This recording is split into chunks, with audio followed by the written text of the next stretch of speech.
All right, today's content is brought to you by Barbara Rose, who does not know that she inspired the content today, and I'm gonna get a hate text from her after this. But she asked me a question that I think rolls through the mind of every single one of us, and I wanted to bring light to this question. So, like a lot of us, she's feeling back against the wall pressure, and she's weighing the level of sacrifice to pour into this thing, right? Because you don't want to pour in so much that if it doesn't work out, now you got nothing to fall back on, right? But you would pour in 10x if you knew this was going to work. So you're stuck on that, like, how much do I give? How much do I sacrifice? What do I have in me that I'm willing to risk?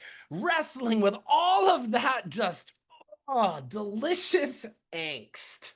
And I know it really, really well. And so she asked me this question. She's like, Jim, do you see me making it?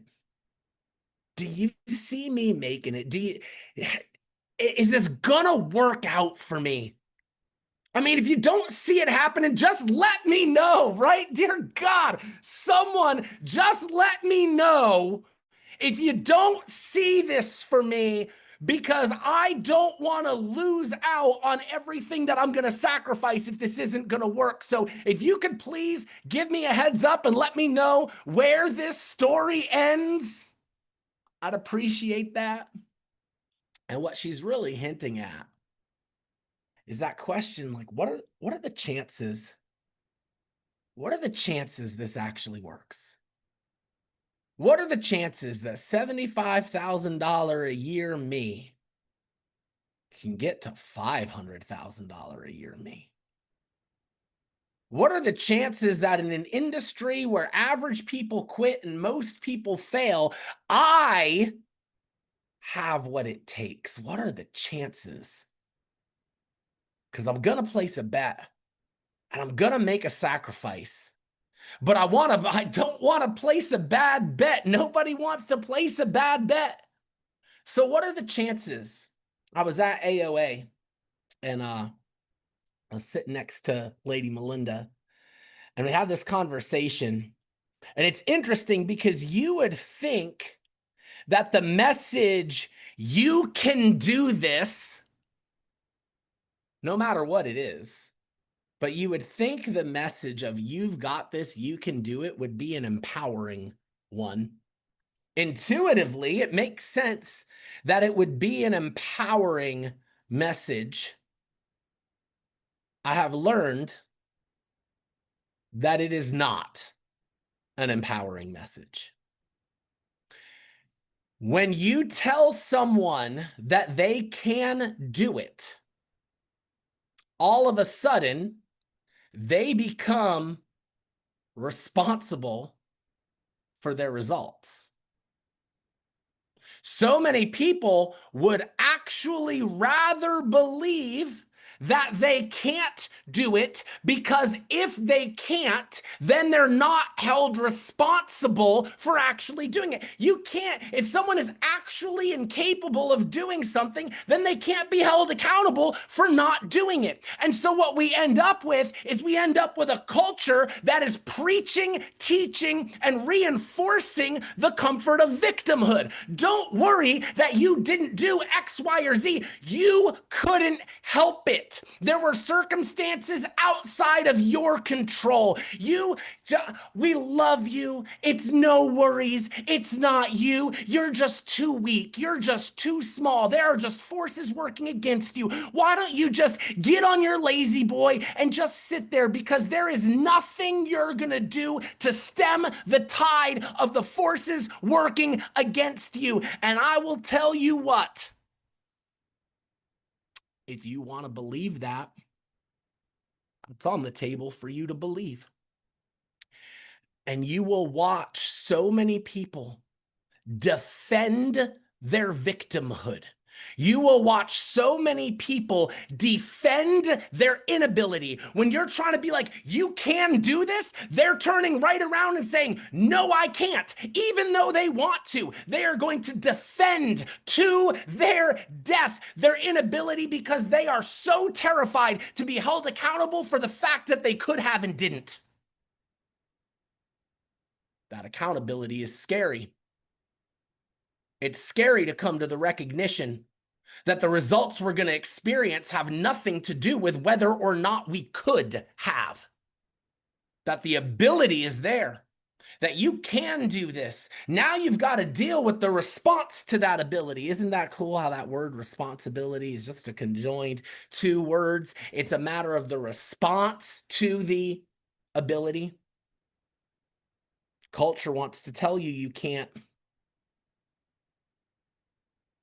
And right now, a lot of you came in with big hopes, big dreams. And not only are you not achieving the big hopes and big dreams, you're wondering how far you're digging into your savings. You're wondering how big a sacrifice you're making. It does not feel like big hopes and big dreams are on the table for you. It seems like the chances are really far away. I'm going to tell you something, for a lot of you, they are. I don't sugarcoat anything. When I was at the hospital making $65,000 a year, I was surrounded by people making $65,000 a year. I lived in a neighborhood where people made $65,000 a year. I associated with people making $65,000 a year. I thought like a person making $65,000 a year. My influences were surrounded by people making $65,000 a year. I solved $65,000 a year problems. I didn't know how to think bigger than that. I had to become a different person in order to get different results. So when I say this is going to be hard, the hard is not dialing. The hard is not dealing with appointments that are ghosting you. The hard in this is learning to think like the person who can get the results that you want to get. You have to rewire fundamentally your entire operating system. No one gets this more than Michael Matthews. That dude straight up moved. He's like, I have to leave this victimhood behind.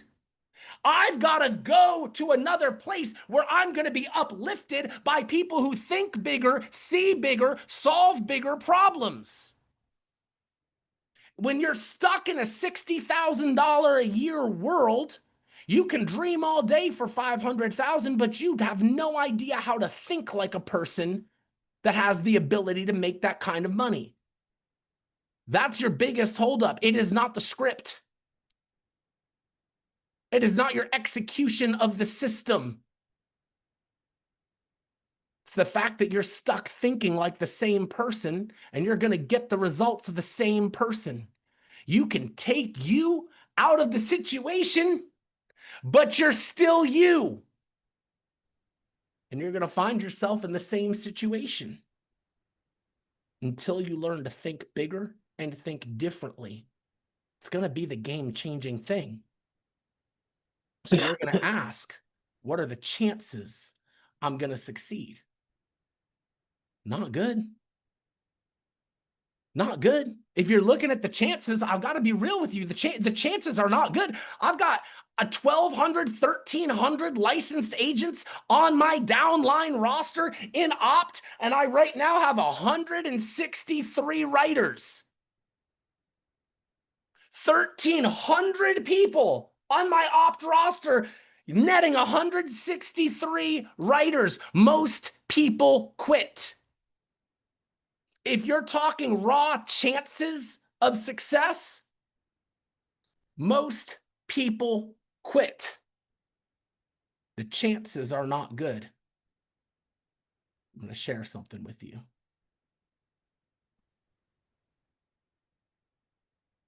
Because I believe to my core that while the chances are not good, we're not playing a game of chance.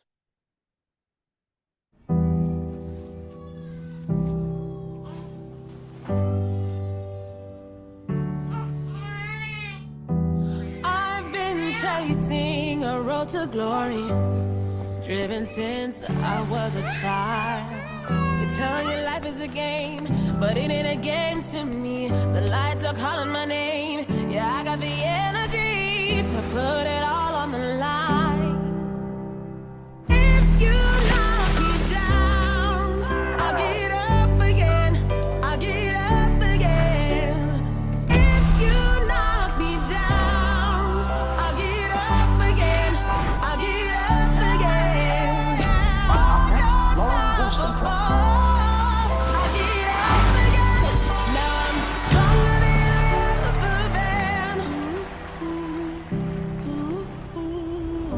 When we're free.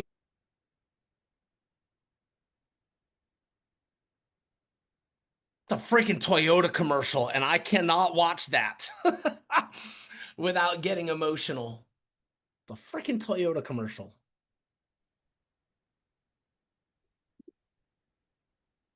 You're going to say that you're disadvantaged and it's harder for you. Okay. I don't know what to tell you. Sorry? You have, there are harder challenges you're going to have to face. Okay.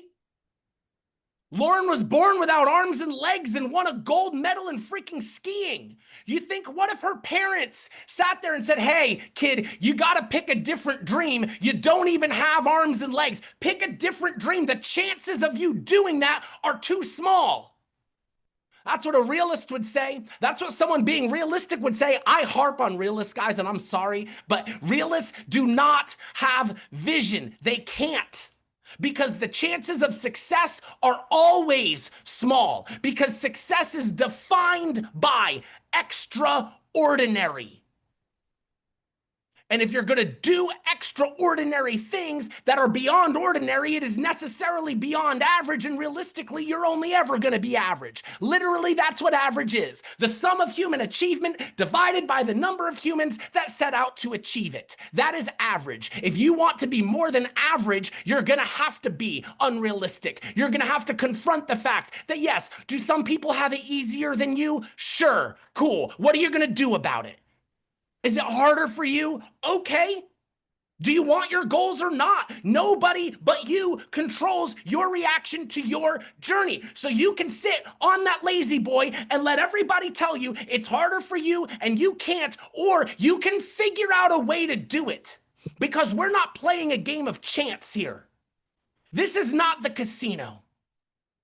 There is no accounting for your grit, your passion, your vision, your conviction, the drive inside of you to prove people wrong, the drive to break generational curses. You don't play that on a casino table.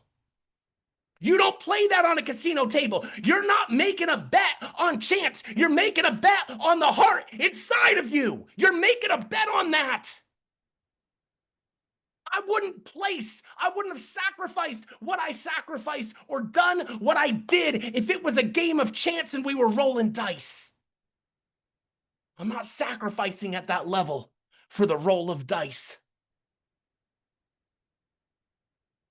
But I will bet on my passion and my heart to break generational curses and do what my family needs them to be done. I will bet on that every day. I will bet the farm on that. I will bet everything on that. If you want to know the chances of your success, not good. It's a good thing we're not playing a game of chance then, isn't it? That's what I got for y'all today.